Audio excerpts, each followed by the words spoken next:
Okay, great. Okay, great. Well, in that case, I can introduce the talk today then. So today, we're going to be going through Torch.fx, practical programming capture and transformation for deep learning in Python.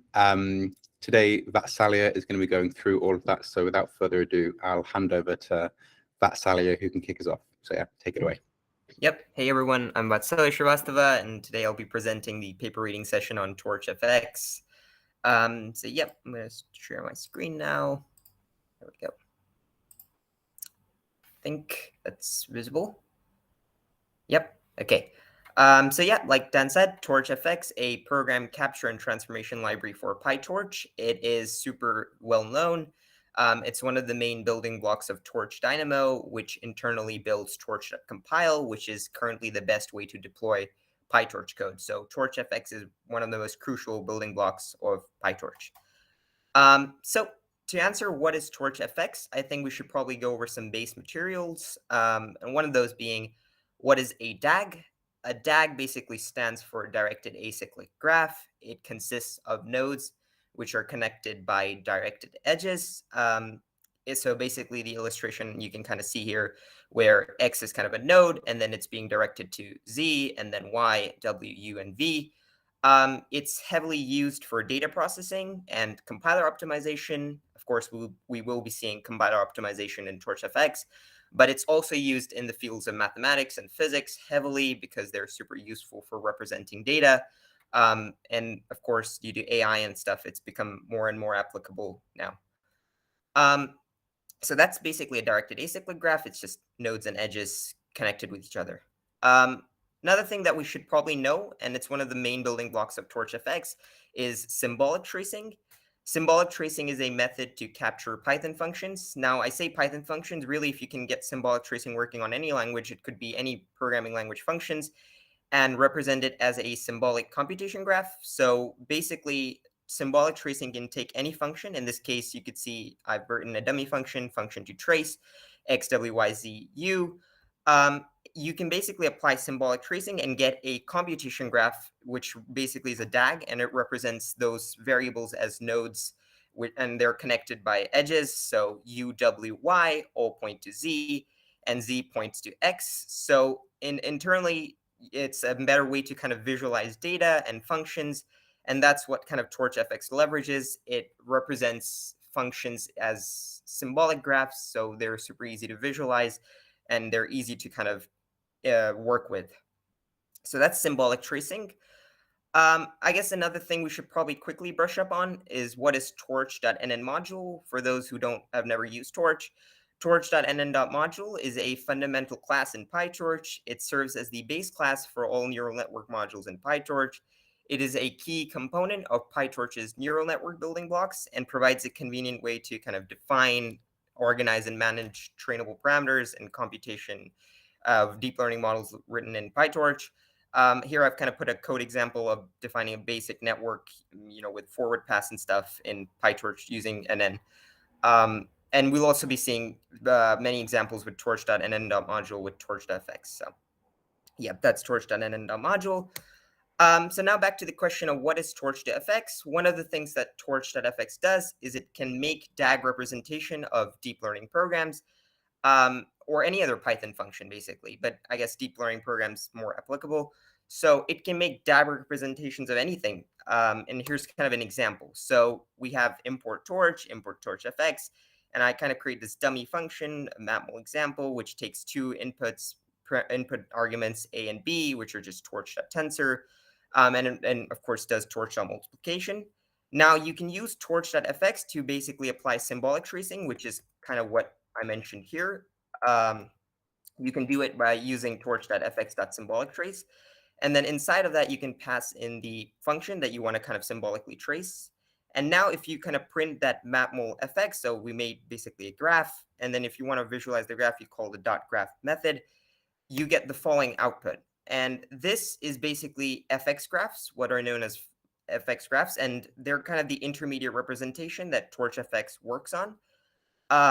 All it is basically is this method graph, a function with a body of variables. So in this case, a is a placeholder which points to a torch.tensor. User1 is just representing placeholders, with target again being equal to A. If you kind of look back at the function, you can see that that's what we were passing: two torch tensors, A and B, two placeholders, and then a function mapmul, which is a call function, of course, because we're returning that function. It's represented as a call function with the target being torch.mapmul, with again the arguments being the two placeholders that we kind of define above right here. And of course, since we didn't pass any keyword arguments, we don't get anything. Yeah. Yes, sir? I've noticed that you've only passed the reference to the function, so I'm assuming the tracing is done using some kind of code analysis. It's not like tracing some dummy input to get the graph. Yeah, you would need to give input to the graph. In this case, it was purely a dummy function, so it's just kind of tracing the skeleton of the function.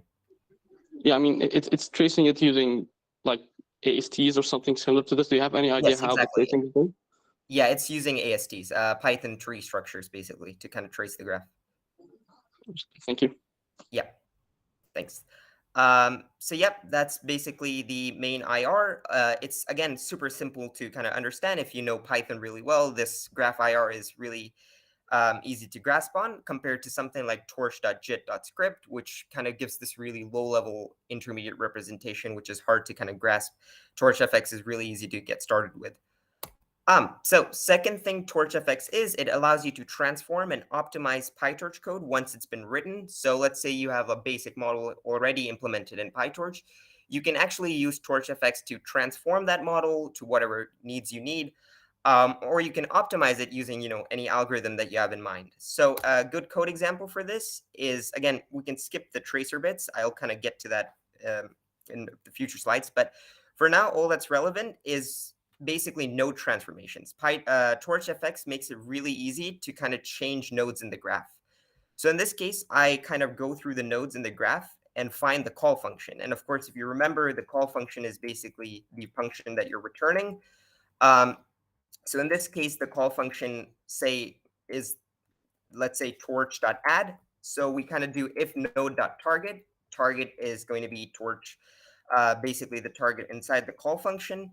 You kind of find that target. So in this case, it's torch.add. If it's torch.add, you can set it to torch.mul. So all I'm kind of doing is transforming the function to find torch.add inside the graph and replace it with torch.mul. Of course, this is, again, a dummy example. In your case, it might actually be more efficiency related or maybe making the code simpler or anything. So you can easily extract the nodes from your graph, change them using the structure of the graph. If you kind of run this, you'll notice that all the torch.add functions will be replaced with torch.mul in the graph, basically. The third thing Torch.fx does is it helps build Torch.compile, like I mentioned earlier. Torch.fx is one of the main building blocks of Torch Dynamo because Dynamo uses fx graphs as its IR. And of course, Torch.compile uses Dynamo for efficiency purposes, of course, and as its main IR. A better way to illustrate that is using this graphical representation. So if we kind of look at over like a high level overview, Torch.compile really is just Torch Dynamo, AOT Autograd, and Torch Inductor. But if we kind of zoom into this picture, it's basically the PyTorch API with fx graph intermediate representation. The A10 API, basically is the default IR that PyTorch uses when run eagerly. And then Torch.inductor basically has multiple deployment backends like Triton, C++, OpenMP, OpenCL, and all other CUDA backends and all of this. And then, of course, you get low-level assembly code, PTEX code. Yeah. So if you kind of look at this, yeah. Oh, sorry. Well, maybe I'll let you explain the whole image first, but then I might have a few questions. Yeah. Yeah, sure. So if you kind of look at the one that is highlighted, this is basically Torch.compile deployment where we have PyTorch high-level API, the PyTorch API with like torch.add, torch.multiply. Then you kind of get to the Torch Dynamo bit, which is basically the fx graph IR, and the A10 API, A10 IR. A10 basically allows you to interface with C++ code because it's purely C++ kernels. And then you can, of course, take that C++ kernels and then get Triton IR and C++ code.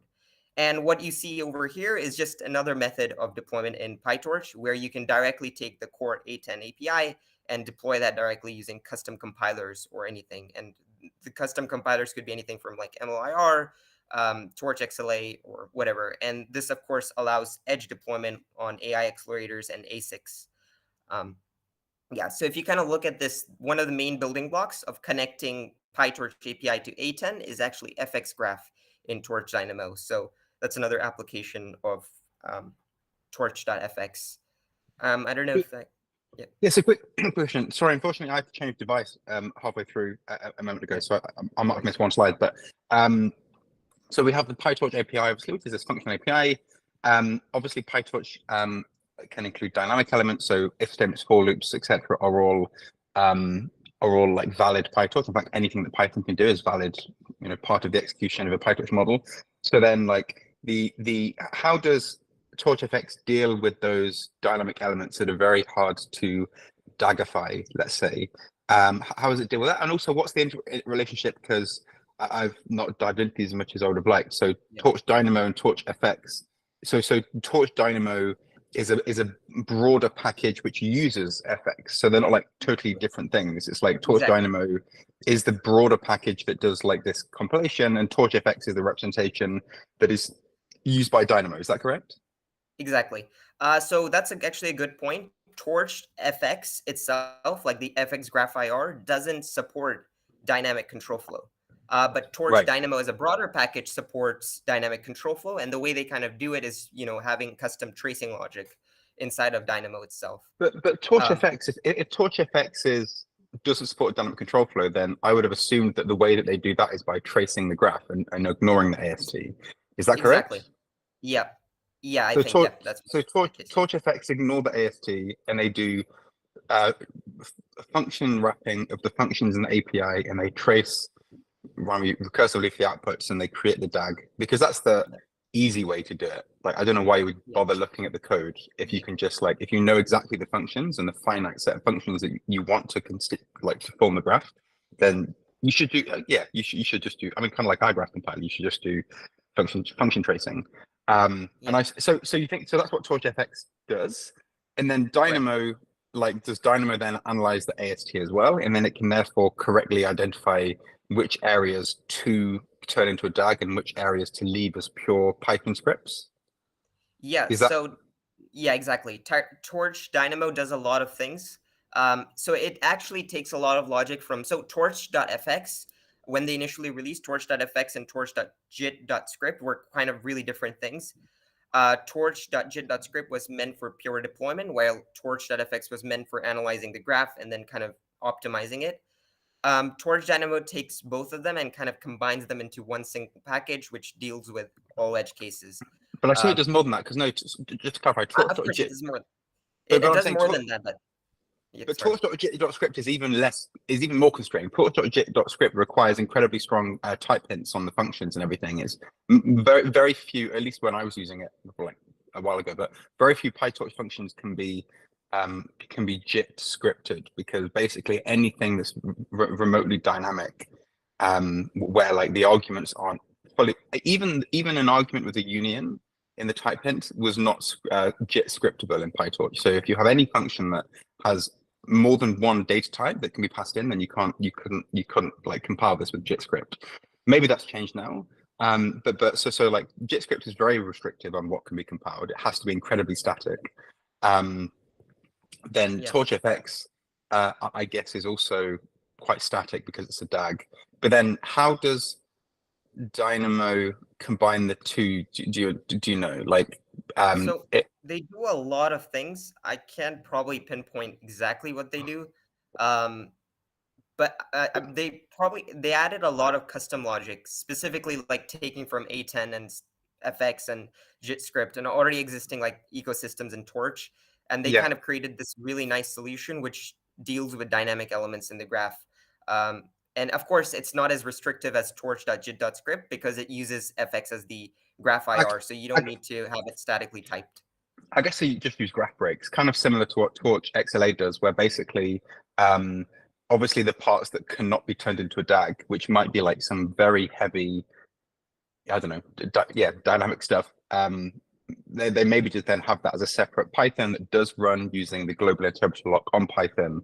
But then once that's done, and once that kind of typical PyTorch style of asynchronously sending kernels off to the device. Once that's completed, then it like connects into the next DAG that it's been able to extract from the code. I guess this is kind of broadly how it works. Yeah. Yeah. Cool. Exactly. Yeah. So yeah, that's pretty much where FX kind of fits in the torch.compile picture right at the moment. Yeah. And also, sorry, just to go in again, sorry, I'm being a bit annoying, Yeah. but then, sorry, and the last one, what's the A10 then, sorry, the A10 IR? A10 is What's that basically again? the eager operations that PyTorch runs. They're just the C++ code that PyTorch has. So all the cos, sine, and Okay, multiply. so like all the pre-built kernels that sit underneath PyTorch's API. Exactly. Yeah. Okay, no, because yeah, what Torch.xlay does is it actually does enable some operator fusion and some just-in-time compilation of subgraphs. But I guess in this modality, we're actually just Torch, assuming. yeah. So what Torch.xlay TorchFX? in this kind of diagram. Got it. So basically, like what the benefit of doing something like TorchFX with Dynamo is, it's not that it's doing graph rewriting or operator fusion or stuff like this necessarily. It's predominantly that it's like removing the global interpreter lock and removing this kind of asynchronous scheduling, or are there elements where it can do operator fusion once it has the FX graph? So FX actually allows you to do operator fusion, and like I'll be showing some benchmarks at the end where like the original paper, they kind of showed how Torch.fx is more efficient than eager Torch using graph fusion, basically. Okay, so I guess in that case, at least in my mental model, then the A10 IR, which is like kind of the pure C++ kernels, which sit directly underneath each PyTorch function, we're not limited to that. We can actually create on the fly almost like new C++ that fuses the different FX components together in a more sensible way than would be achieved by simply stacking the pre-built operators, basically. Yeah, exactly. Yeah. Okay, makes sense. Yeah. Cool. And yeah, again, in this diagram, there's then Torch Inductor, which is, of course, the new OpenAI Triton and all the new backends that kind of Torch supports in Inductor. So, yep, now looking at Torch.fx more in depth. So we know that in order for Torch.fx to work properly, we need to be able to trace the code or function. But what do we do when we can't trace a specific object? And now an example for untraceable objects would be external modules. So Torch.fx does not directly support external modules. So let's say you're using the math module or the CMath module. If you kind of import, let's say, the square root function from it, you can't really trace that using Torch.fx. It's only really meant for PyTorch code. So what do you do in that case? Well, basically, you use torch.fx.wrap. And what torch.fx.wrap does is it kind of executes the function directly rather than using the graph to do that. So it kind of just technically skips the tracing of that function. So a code example for this is basically the torch.random. So now just to note, tensor constructors, e.g. like tensor zeros, torch.ones, torch.rand, and then torch.random, and then sparse, are currently not traceable in PyTorch. At least that's what I noticed in their docs. So in order to kind of get this to work with torch.fx, you can actually call the decorator torch.fx.wrap on the function torch.random, just creating a skeleton for the function. And then you can use that function inside another function, like return x plus torch.random. And then you can easily symbolically trace that, and you would notice that the graph compiles perfectly fine. Of course, if you were not to use torch.fx.wrap, it would just give you an exception telling you that you're using an external module or maybe a dynamic element in the graph, and it will just fail. So yeah, you would need to use. Yep. Is the X a mistake there in the top one? Sorry? Is the inclusion of X in the arguments in the top function deliberate? I guess that's what I kind of. I guess it's not really important, but I guess it was adding to the graph. But my point being that X is an unused argument is all I'm saying. In the top one. It's unused. Yeah, exactly. So I guess that X shouldn't be there in the arguments in the top one. Yeah, it shouldn't actually be there. Yeah. Okay. Right, but yeah, ignoring the X, basically we're just doing the random on the shape, and then if you directly call this without torch.fx.wrap, it would fail because torch.random isn't supported. So you would need to use torch.fx.wrap in order to get it working. So that's how kind of you can deal with untraceable objects in torch.fx. Now, another thing that kind of Torch.fx provides is an API for automating graph manipulation to some pattern. So this function kind of helps you replace specific actions in a pattern with certain actions. So it searches the actions you want to change and swaps them with new ones. So for instance, let's say if you're noticing a pattern, so like for example, operator fusion, you need to find patterns of operations that you can fuse. And then based off of those patterns, you can replace those nodes with more efficient ones using torch.fx.replace pattern.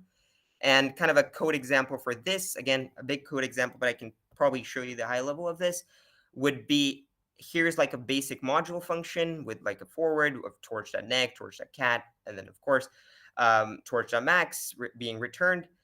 So let's say we symbolically trace an instance of n, m. Now, you can kind of notice a pattern in this, which is, let's say, torch.neg or torch.catenate. And then you can make a replacement for that pattern, which is basically replace those with torch.stack, W1 and W2. Of course, the parameters can be ignored. Right now, let's just maybe concentrate on the operations. If you now call that replace pattern on the traced code with, again, the pattern and replacement passed, you kind of get this as the output, where the forward pass has been kind of replaced with the torch.stack pattern, which we kind of plugged in here. And of course, the way Torch.fx does this is by, again, converting it into a DAG, doing a search on this using ASTs and stuff, finding exactly the nodes to replace and kind of replacing it. And of course, it's also related to the earlier example I've showed of writing your own transformations. This is kind of just a way to automate transformations in your graph rather than hard-codedly coding it. So yeah, that's how you can do automated graph transformations using Torch.fx. So basically you have this like replace pattern function where you can basically provide a subgraph, provide a new subgraph, and then you just do like in-place replacements of those subgraphs basically. Exactly. That seems like a nice feature, yeah. And also Yeah. another question just on the previous one, you were mentioning about how you can wrap something. I guess the reason, I was then thinking, why isn't random just wrapped by default? It seems like a lot of extra work for the user, but I guess in many cases you don't want that to be wrapped. Again, actually similar with our graph compiler.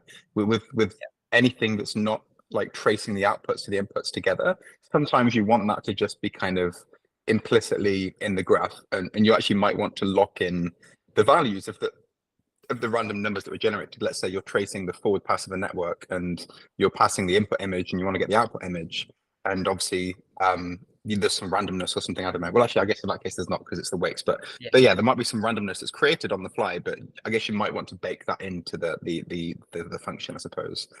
So by default, all random stuff is not treated as a node in the graph, therefore. So what would happen then? So what would happen if you, I assume similar to, well, again, somewhat similar to our graph compiler, if you go forward one quickly, I assume with a random, I assume that if there are torch random function calls in a function which is being traced, that basically the outputs of that random function are like treated as cached arguments in the function, basically.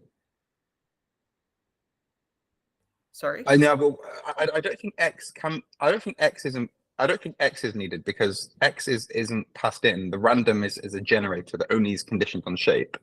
So I think the X is a mistake. Just answering Ved's question. It's not really required, I guess. Yeah. Yeah. But I assume that if you have a graph, not this graph, like actually the graph would be something else that takes in X, returns Y, but you add the random values. It's like the function receives X and it returns X plus random. But actually that is this function. Yeah. Exactly. So I guess if you didn't do the wrapping, it would just always return the locked-in random values that might have been whatever they are, but then they're fixed. But if you do wrap it, if you do wrap it, then they're newly randomly generated each time. Yeah. So it actually, when you don't put torch.fx or wrap, it just fails, like with an exception of torch.fx.traceback. Okay. So That's they don't different, even like just do a lazy fail. They just like completely throw a fail. Okay, because with again, because obviously the obvious analogy is with our graph compiler as well. So with our graph compiler, what happens in this case if you don't want to, there's an argument we have called like include generators or something like this. Like include generators, I think is what the argument is. And basically, if that is set to false, then what would happen is it wouldn't fail, but the outputs of the random function would just be treated as constants on the first time during the function tracing, and then those values would be cached in the input or in the return, basically. Whereas if you put include generators equals true, it's the same as wrapping this, and actually every single time you rerun the graph, it would reuse another seed and create new values. Anyway, yeah, but just. But I'd have thought that, I'm not sure. I mean, I know you said it would fail, but I would have thought that if you use Torch.fx on a function that has random stuff, it might be able to work in some situations. But that one would fail because of the X argument, I guess. But Yeah. but yeah, anyway. But yeah, it makes sense. And this rewriting makes sense as well. Yeah. Yep. Yeah. So yeah, again, rewriting, just to recap, it just helps with automated kind of replacement in your graph. I mean, if I were to kind of code this manually without the pattern and all of this, I would have to individually grab the nodes from each of these functions and replace those manually, which would be like quite a few more lines of code. And just graph analysis makes like a lot of performance overhead as well, I guess. So here's another illustrative example of Torch.fx and how it's super useful. In this example, we kind of start, let's say, with an n.module, and let's say we apply a quantize layer. We transform it with a quantize layer. And of course, Torch.fx also allows you to apply quantization, so just something to keep in mind. What you get returned from Torch.fx is a graph module, which is, again, just inheriting from nn.module. And let's say we can apply another transformation using Torch.fx, which is, let's say, a split transformation. That gives you two more kind of graph modules, and then you can basically now apply torch.jit.script on it as well. So Torch.fx graphs work with torch.jit.script as well. So basically, Torch.fx works with current existing PyTorch compiler ecosystems as well. Of course, it works with Torch.compile, but it also works with old Torch compilers like torch.jit.script, as shown in this example, where lower to accelerator basically means we're applying torch.jit.script on the code. And of course, so it's just for illustration purposes. I kind of found this graph, the split is just a transformation where we're just making two copies of the graph module from one, basically, kind of like a deep copy. Yep. And of course, the resulting output after the JIT script is just a JIT.script return, which has, of course, been deployed efficiently. So again, a way to kind of show where Torch.fx fits in the pipeline. So when to use Torch.fx? When you're looking for model optimization and transformation, when you're also looking for custom operations and graph rewriting, model analysis and visualization, and most importantly, when you're looking for an easy IR to work with. That's kind of, even in the original paper for Torch.fx, that's kind of the main selling point. Torch.fx gives you a really simple graph IR to work with, something that Torch.jit.script or previously existing graph compilers didn't really give. Torch.fx definitely gave that. So yeah, these are 4 reasons that you can consider when you want to use Torch.fx. So here's some limitations of Torch.fx. One is, the main one actually, is it does not support full dynamic control flow. Second is it's limited support for Python libraries when not using torch.fx.wrap. So like we were discussing, usually you would need to put torch.fx.wrap with methods that are not supported, or else it will just directly fail. Not like it will execute and just, continue with the execution. It will directly fail as soon as it finds an external Python library, or let's say a tensor constructor that were previously mentioned. So these are 2 limitations of Torch.fx that probably to be aware of. Just one point on that.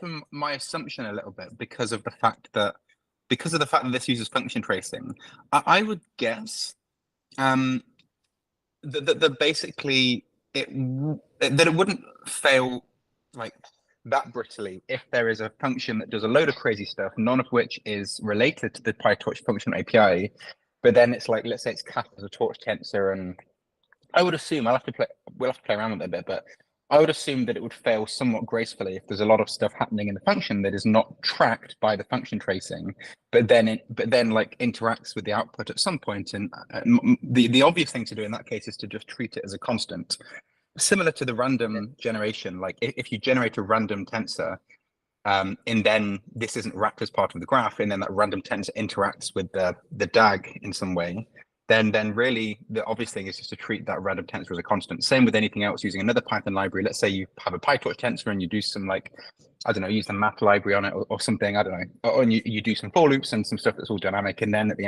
the end this tensor then interacts with something that is returned in the output.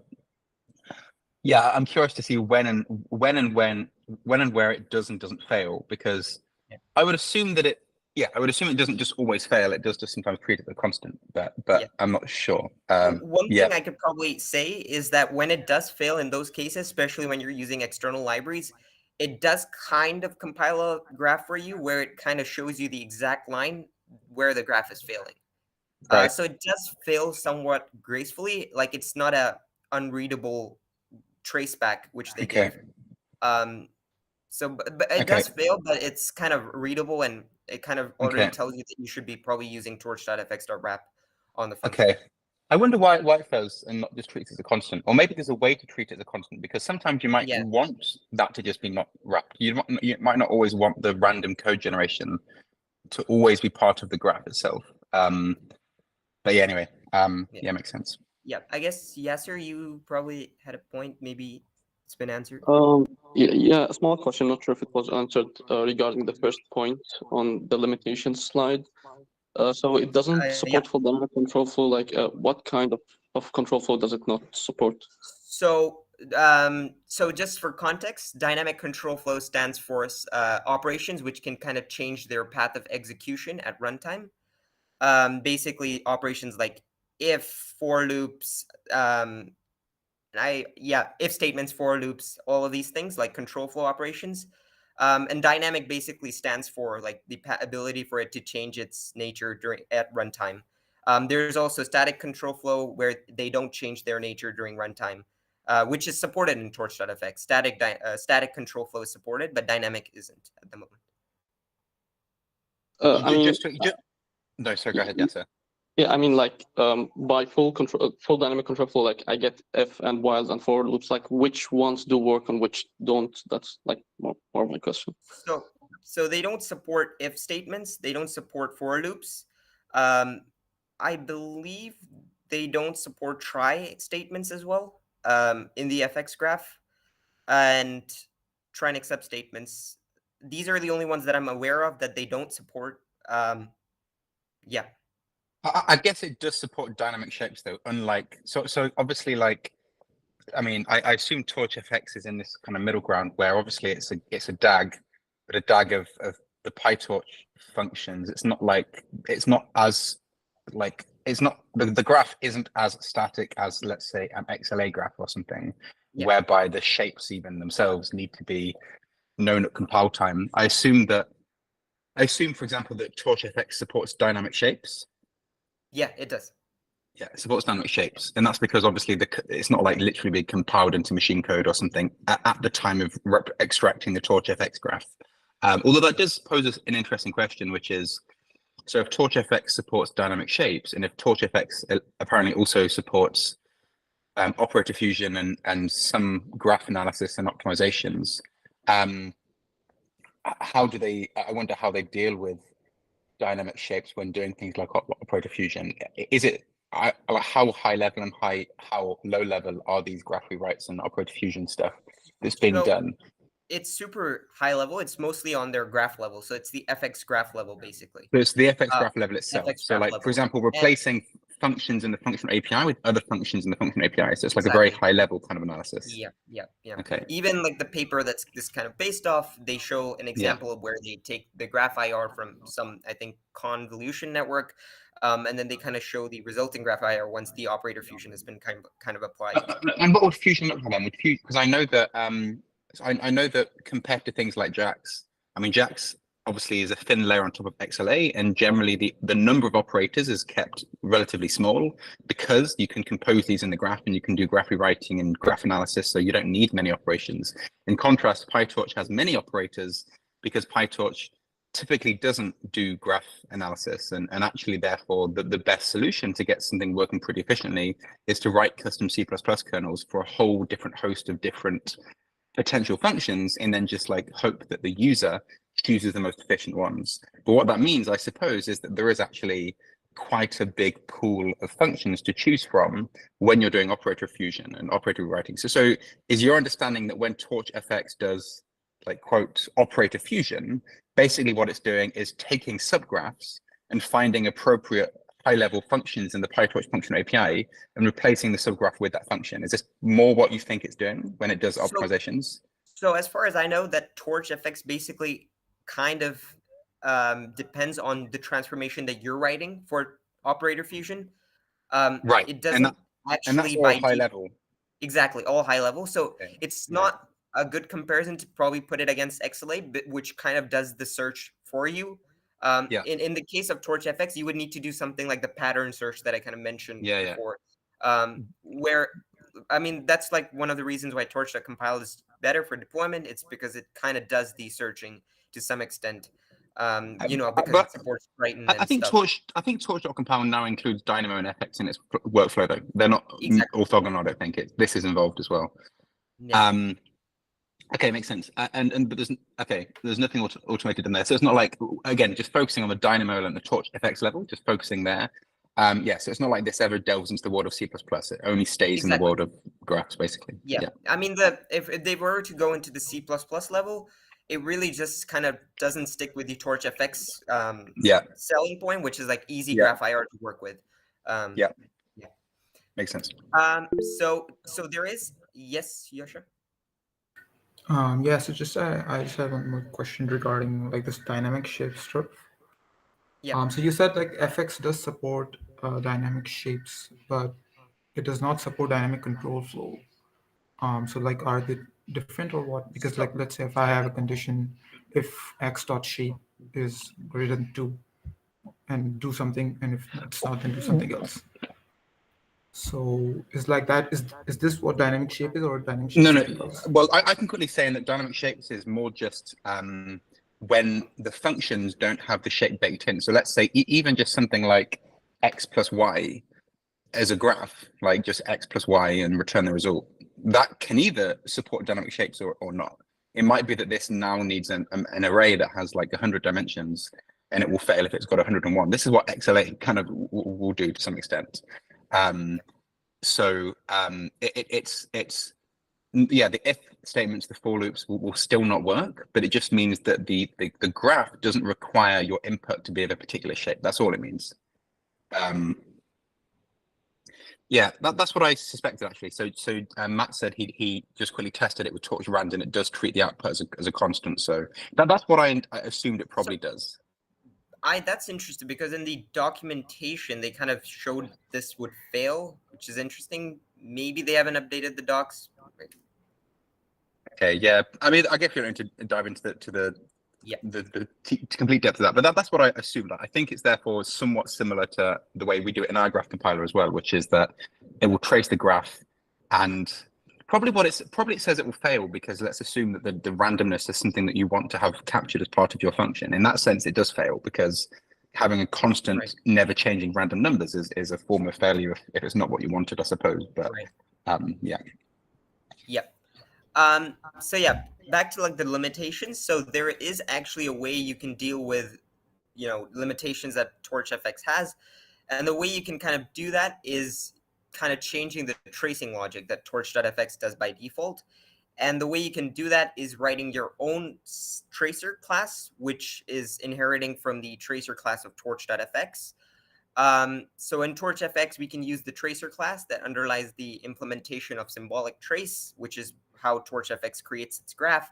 And you can add custom logic to your own tracer class. So this custom logic could be ways to deal with dynamic control flow or external Python modules you want to include.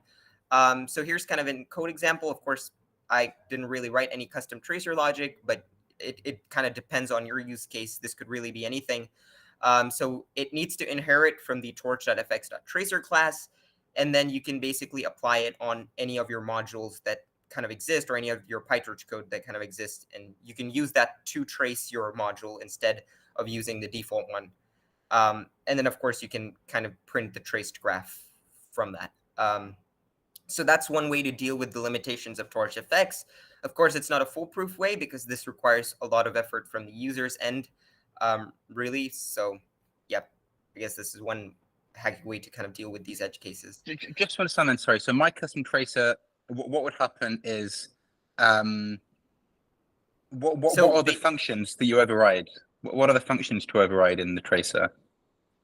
Sorry, this isn't really actually overriding anything. I mean, this could be any logic, really. I've just written pass for. But presumably there are presumably Torch.fx can therefore behave like an abstract class, and there are like methods of that class that would then need to be overwritten. Like what are the intersection points to customize things? Do you know?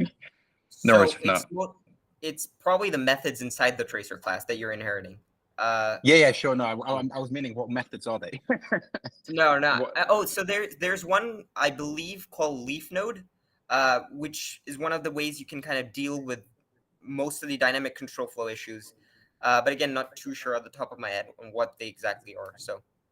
Okay, maybe there's a way, because I mean, I'm just guessing, but obviously the tracer will have a list of PyTorch functions that it wraps, and it intercepts the input arrays to and the output arrays from, and there will be this list of functions that it intercepts. You can probably extend the list of functions it intercepts, although I don't see how that's different than this extra wraps decorator. But I guess there's then other things. I guess maybe if the whole source code of Torch.fx tracer is there, then you can just inherit from it and modify whatever you want, I guess. Yeah, exactly. Yeah. I mean, that's completely up to the user. I mean, you could probably make this to anything. Maybe you can make it more lightweight or whatever. Yeah. Well, I guess the point here being that it's all open source and you can modify things however you want, basically. Just more flexibility. I guess they're just sticking to the storytelling of just the flexibility that Torch.fx gives you. Yep. So basically, you can update your symbolic tracing logic by writing your own custom tracer using Torch.fx.tracer. So here's some applications. This is one of the benchmarks on the paper. So in this case, the blue are mostly the PyTorch, eager PyTorch with nothing applied.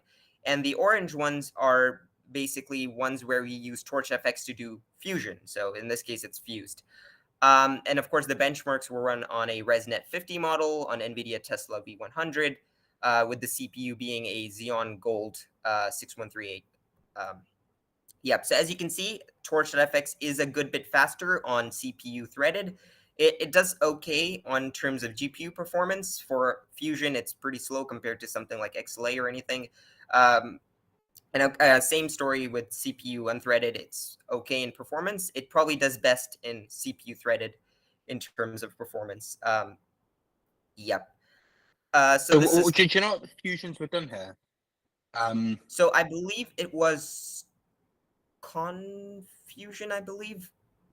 It'd be interesting to see what subgraphs they replace with what new ones. Like, I'm curious what and how obvious that is versus. Because because in a way, like this, I don't know how to express it, but like, I mean, in a way, this isn't, at least if I'm understanding it correctly, this speed up kind of isn't related to Torch.fx so much as it's related to inefficiently implemented code. Like, if it's all about changing PyTorch functions with other PyTorch functions, whatever fusion has been applied to the FX graph could have been implemented in the original PyTorch code, and then the results will be the same. I know that Torch.fx gives you a very elegant, like, one-liner interception point to kind of say, replace this subgraph with this one, whereas in the code, you might need to go searching through all of the source files and maybe external libraries, even if you're using them, and actually kind of modify it there, which might not be obviously anywhere as easy as doing it at the graph once you've extracted it across all these files. But still, it just points to inefficiently implemented code. One thing with this benchmark is that since it was there when Torch.fx was just released, it was more to show that Torch.fx is not really going to add any overhead, and it might actually just increase your performance in terms of like when you're doing graph rewriting. I guess it's just to show more of that than really showing that you can take PyTorch code and do stuff with it and make. Yeah, I guess so. The other thing, so at least is, again, I'm not. It's more just like to try and facilitate my own understanding, but I guess my guess would be that Torch.fx objectively increases runtime performance when you have a small model where the global interpreter lock becomes a bottleneck. Typically, PyTorch, even though PyTorch is interpreted, And even though, yeah, just like it doesn't do any graph analysis, it just sends these kernels asynchronously. In the original PyTorch paper as well, that they explain that the reason this doesn't typically cause a problem is because the bottleneck is almost always the device. So you have saturation on the target device, which is just constantly doing these things, and Python is left waiting for the returns anyway, so that the global interpreter lock is not an issue at all. That is not the case if the model is very small. If it's a very, very small model and the kernels execute incredibly quickly, then you end up being bottlenecked by the Python like stepping through all the code and the global interpreter and everything. So I assume that Torch.fx, as we've shown with our graph compiler as well, does increase runtime performance without any graph rewriting at all, just by virtue of removing the wrapping overhead of PyTorch or whatever. So I guess that it increases runtime performance objectively on small models. As the models get bigger and you get target device saturation, that overhead diminishes and becomes zero, but you do have this window to do graph rewriting, which they benefit here. But I guess my point is that that could also be done in source code. You could optimize that. You could rewrite the PyTorch functions used in the source code, and then the graph rewriting would reduce to zero as well.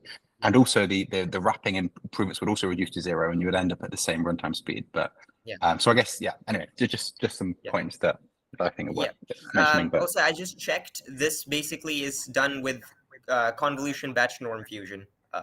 Okay. So but it's fusion to a new PyTorch function, basically. It includes all of this already. Sorry, no, not to a new one. It's fusion to a PyTorch function that already exists in the API. Yeah, I mean, I guess it is ResNet 50, so they're probably using that as first. They're kind of benchmarking the PyTorch and then applying Torch.fx to it and then benchmarking that. Exactly. I mean, the thing that they fuse the convolution batch norm to is like some existing Torch function. It's like conv with batch norm or something like this. Exactly. I mean, Torch.fx requires exactly. So another example is to show that Torch.fx does well with TensorRT, just because the graph that Torch.fx kind of provides does really well with TensorRT's API, specifically because TensorRT applies its own quantization and operator fusion and all the different things they do. So here's kind of an example. So this is just eager PyTorch RN50. Of course, the benchmarks are not super fair, where you're just running PyTorch alone compared to Torch.fx with TensorRT.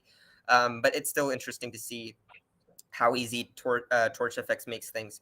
So with PyTorch RN50, we get an average runtime of 0.244. With Torch.fx TensorRT RN50, you get a performance of 0.0662. And of course, the standard deviation runtime is also provided here. And then PyTorch with Learning to Paint. Never really heard of this model, but probably somebody knows. The average runtime is 0.0068. And then for just with Torch.fx TensorRT Learning to Paint, it's 0.0044. So less difference here, but a good amount of difference when you take the standard deviation of the run of the model. So that's the benchmark with Torch.fx and TensorRT, just to show that it does really well with inference engines. So the current state of PyTorch compiler trace system is basically torch.jit.trace is silently wrong if it cannot trace, for example, during control flow. As we mentioned before, torch.jit.trace is not optimal when you want to deploy using PyTorch, because it silently fails and it probably won't capture dynamic control flow. Now with torch.jit.script, it requires modifications to user or library code by adding type annotations and removing non-PyTorch code. As Dan mentioned, for torch.jit.script to work, you need to write a lot of static code, specify a lot of things. And so you basically need to change your current existing PyTorch code in order to deploy using torch.jit.script. With torch.fx.symbolic trace, it either traces correctly or gives a hard error, but it's limited to traceable code. So it still can't handle control flow operations unless you add, again, stuff to your tracer and custom logic. And then recently, Torch Dynamo works out of the box, produces partial graphs. It has option of producing a single graph with no Python equals true, just turning off the global interpreter lock, which are needed for some situations. Again, single graphs are needed for some situations. Ideally, it always produces partial graphs when you use Torch Dynamo. So this is kind of the current state when you're using a PyTorch compiler tracing system currently with PyTorch. So yeah, key takeaways. Torch.fx provides a functional intermediate representation, IR, of PyTorch code. It allows for symbolic tracing of PyTorch modules to create a graph-like representation of computations. Torch.fx enables graph transformations to optimize or modify the behavior of the model. It supports implementation of advanced graph operations such as graph rewriting or graph matching and other things as well, but these are kind of what we went over in this paper read session. Yep, thanks. It's pretty much all on the paper. Awesome. Thanks a lot of that. Really, really well explained. Cool. Well, I guess first of all, any questions in the room, and then also we can have a quick look on YouTube as well and answer any questions.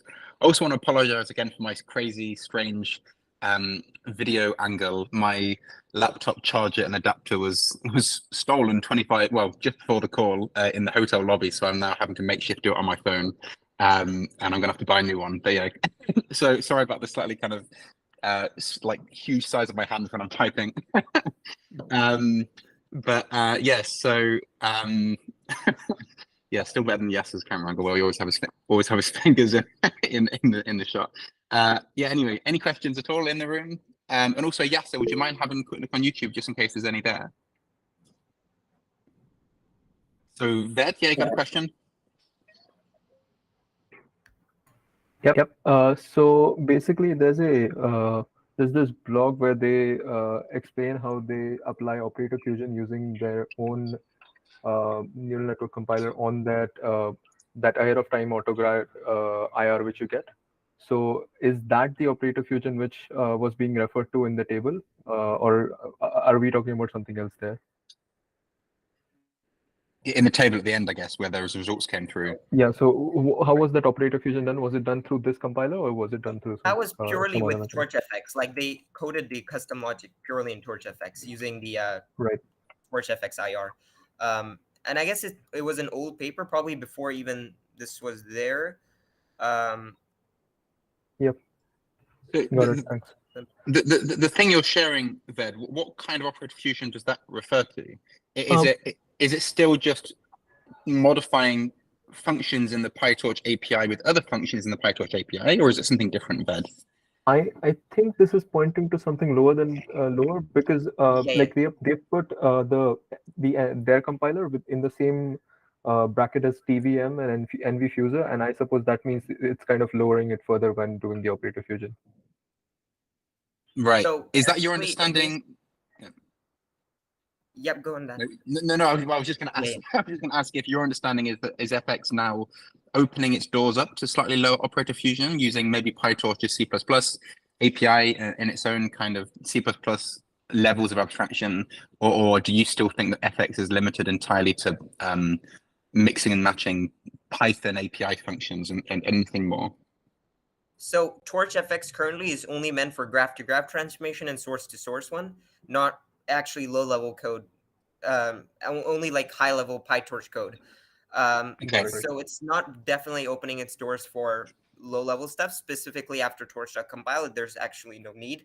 And the one, I think the blog that kind of Ved shared was related to the ahead-of-time autograd API, right, which is somewhat related to the A10 API. Not Torch Inductor, but A10 API. So I guess that's probably how they're doing the operator fusion tests. Okay, makes sense. I have, sorry, I can't see against on my phone. Are there any other hands? Otherwise, I can come in with a question quickly. So one question I have is, how does all of this connect to things like Torch XLA and Torch's integration with other compiler tool chain technologies? I know that Triton, I guess like, so the process is, you have the Torch API, you can then get an FX graph, you can then, broadly speaking, what will happen and what does happen, from my understanding, is that obviously there's some PyTorch code where they can't reliably get a directed acyclic graph, and so they end up doing this kind of splitting where there's dynamic elements and static elements, and you try to make the static elements take up as much percentage as possible because that's much better. But obviously in the places where you really can't, then you have these dynamic breaks. And this is something that FX and Dynamo can kind of work out itself, I would think, where basically you then can partition the whole model into its static subgraphs and dynamic kind of little moments in the graph. Do you know if Torch XLA, for example, is becoming part of the ecosystem? Are they looking to integrate all of this, or is this still being developed in its own like silo a little bit? Like I guess I'm asking, this is slightly going beyond the paper, so obviously Norris, if you don't know, but I kind of wonder how these various compiler tool chains all connect to each other, basically. Yep. So Torch XLA at the moment is just being developed in kind of isolation. I mean, Torch does mention it in their documentations and stuff, but as far as like the Torch repository goes, there's not actually an integrations of Torch XLA. They might bring Torch XLA, I think, in Torch Inductor. I think that's probably the best way to bring it. Maybe it's not the best way because, of course, XLA does high-level graph rewriting as well because it's MLIR based, meaning it works at multiple abstractions. So I guess I don't know what's the best way they might integrate. I would probably say Torch XLA kind of fits. Torch XLA kind of fits somewhere between the FX graph level and then, of course, the Torch Inductor level, where they kind of deploying. I guess Torch XLA kind of really right now fits in this scenario because what matters is TPU deployment. So you have like this custom compiler, which is the XLA compiler, and then you deploy to like a TPU, and in this case.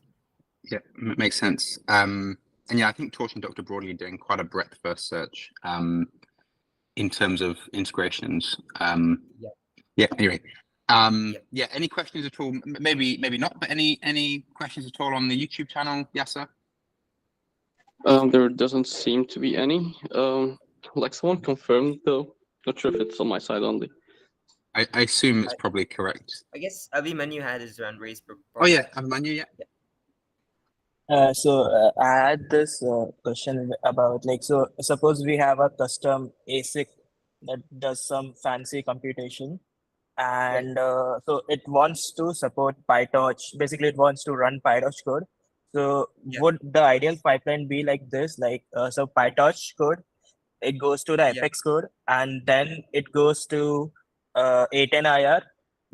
So when you are at A10IR, you need to be able to convert that to your IR using a custom compiler. Is that correct? Yes, exactly. So say you have like, for instance, OpenAI Triton does kernel fusion at the kernel level. It fuses multiple kernels together and it shows efficiency in terms of memory and stuff. Of course, it depends on the hardware and kind of the code as well, really. Sometimes high-level graph rewrites and stuff also go a long ways with random search as well. So really, it kind of depends on your code more than your hardware, actually. But most of the time, I guess it's safe to say that at the lower level, like at the kernel level, fusion there is probably more useful than fusion at the high level. Okay, this can be quite interesting. Like, so if you have a hardware that basically only does matrix multiplication, but it does it super fast, so you can have a Torch basically offload all your matrix multiplication using to that custom coprocessor, using whatever the compiler toolchain and function transformations that happen in the midst of all of this. Yeah, just was this. Yeah. So thanks. Yep. Thanks, Abhimanyu. Zumakan, Awesome. I guess. Yeah, I just wanted to add something like A10AR is a set of operations available in PyTorch, but A10AR sits on top of core A10AR and prims AR, which is primitives. So if you build compiler for core A10AR and primitives AR, then it's enough that you can support full PyTorch. Like, yeah, that's all. Makes sense. Thanks for adding that. Yeah. Well, actually, sorry, not to get you repeat yourself. Sorry, you're saying. Sorry, could you say that again, Zumakan? Sorry. So A10AR is a set of operations available for PyTorch. Yeah. But it's more higher level than core A10AR and prims AR. That's lower. Right. Yeah. So core A10IR and prims IR are like the low building blocks which can then be composed to create A10IR. Yeah, correct. Yeah, so they are more lower level. So if you support those for your hardware, then definitely you can support. Okay, got it. And I guess one of the reasons for having A10IR being a superset and a compositional superset is because of bringing like efficient kernels to the user who are just stitching together PyTorch functions. Because I do know that that the API for PyTorch is quite bloated compared to others, where maybe Jax's entire API looks a lot more like just core A10IR and prims IR, and it doesn't go as far as A10 in a way. So I mean, this is something that is interesting. I guess maybe it's not in the realm of Torch.fx, but doing graph rewriting at the level of core A10 IR seems like it would be useful as well. Obviously, like what might happen is that you have all of these, although I guess so this is a question, from your understanding, Zumakan, is every function in core A10 IR and prims IR, is each of them expressed as an individual PyTorch function in the Python API as well, or are some of them only low level? So all of them are just reflect they reflect just C++ codes.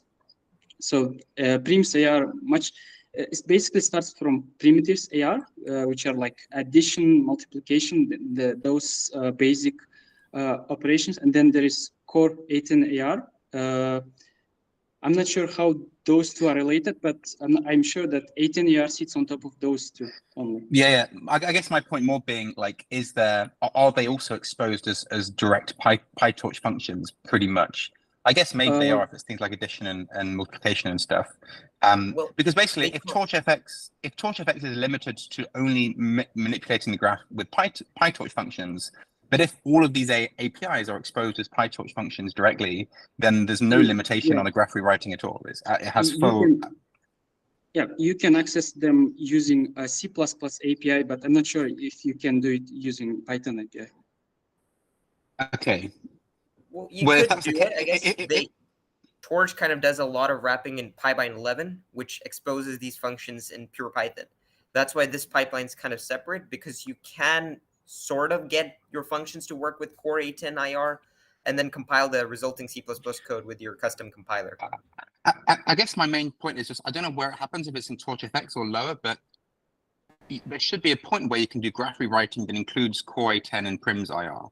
It wouldn't make sense if these are like the low-level building blocks from which everything is built, which then get exposed in a few A10 IRs, but we can only do graph rewriting in A10, and we can't kind of analyze how these lower-level things could also be recomposed to take the graphs and make them more efficient.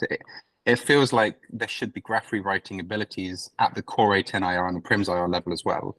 And I'm just saying, if they are exposed additionally as thinly wrapped PyTorch functions or something, then there's no problem, because everything that you possibly need is available at this graph rewriting level. But if they're not, it would seem strange if they don't try and do any graph rewriting at this slightly lower level, where there's a lot more flexibility to do graph rewriting. But I assume somewhere in the stack there is. Torch XLA should do this to some extent, so maybe Torch doesn't need to put so much effort on doing it. Torch XLA isn't integrated into PyTorch by default. But I assume there's somewhere in the Torch compile stack that this is done. But the point being, like with core A10 IR and prims IR, the graph isn't as great as XLA as an IR. It's not, probably the best way to put it is it's not multiple abstractions, so it's not easy to probably do graph rewriting at that level. Yeah, but it's no more complex than doing graph rewriting at the PyTorch functional API level, I wouldn't think. It's similar. I think it would be a bit difficult because it's pure C++ here. But just mathematically, kind of, if you're trying to rewrite very high-level functions, like take one high-level function and express it as other high-level functions, there's not that many ways you can re-express them. Whereas if you're trying to re-express things in terms of add and multiply and stuff, that's the building block to everything. I mean, that's kind of the whole point, right? The prims builds every single thing you can possibly do. Core A10 builds them all up. And if you have this like subgraph that's doing this stuff, and now you can kind of recompose it into its fundamental maths and create a new operation which has this C++ IRs like stitched together into a new thing. It's just much more flexible. Like, it's not that easy to take high-level PyTorch code that's like really specific to one thing and find other functions that you can re-express it as. Whereas if you take the core C++ maths that have appended, or you could kind of stitch that together in lots of ways. It's just kind of how it seems to me. And like not allowing graph rewriting at the low levels of the core A10 and the prims just doesn't make a ton of sense. But I might be missing something there. But if they're exposed as PyTorch functions, then it still does in some way. But Anyway, yeah, we're getting a bit deep in the weeds, but yeah, but I didn't know about that hierarchy. So yeah, thanks a lot for explaining, Azumika, and I wasn't aware of that actually. Yeah. Cool. Any other questions for anyone at all? No, well, probably a good time actually. I don't have the clock on my phone actually, but I think we're at about time, so maybe it's a good point to wrap up. So there's another question on YouTube, no other questions in the room, then yeah, again, thank you very much for going through that in so much detail. Yeah, really interesting, super relevant to what we're doing as well, obviously. So good for us all to do a long overdue deep dive into Torch.fx. Yeah, I'm not sure what we have next week, but we'll be making an announcement in the reading group channel soon. If anyone has any questions watching online or otherwise, then feel free to ask questions in the reading group channel on Discord. Yeah, thanks so much everyone for listening, and thanks again, Vatsali, for explaining that. And yeah, we'll see everybody again same time next week. Thanks everybody. Bye for now. Have a good weekend. Bye. Bye. Bye bye.